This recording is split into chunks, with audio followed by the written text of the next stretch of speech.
Gandhidham B division પોલીસે પ્રોહિબિશનનો ગણનાપાત્ર case ઝડપી પાડ્યો છે। ગાંધીધામના સપનાનગર વિસ્તારમાં પેટ્રોલિંગ દરમિયાન મળેલી બાતમીના આધારે પોલીસે NU4 વિસ્તારમાં આવેલા મકાનમાં દરોડો પાડ્યો હતો। અહીંથી પોલીસે જીતેન્દ્રભાઈ પરસોત્તમભાઈ ભાટિયા નામના 40 વર્ષીય શખ્સને ઝડપી પાડ્યો હતો। પોલીસે મકાનમાંથી અલગ અલગ 13 બ્રાન્ડની વિદેશી દારૂની કુલ 312 બોટલો ઝડપી પાડી છે, જેમાં 750 ml, 375 ml અને 180 mlની બોટલોનો સમાવેશ થાય છે।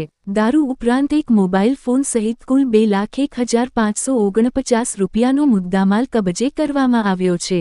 દારૂનો જથ્થો વાહન મારફતે પહોંચાડનાર રાજસ્થાનના યોગેશ નામના શખ્સની પોલીસે શોધખોળ હાથ ધરી છે। સમગ્ર મામલે પ્રોહિબિશનની કલમો હેઠળ કાર્યવાહી કરી વધુ તપાસ હાથ ધરાઈ છે।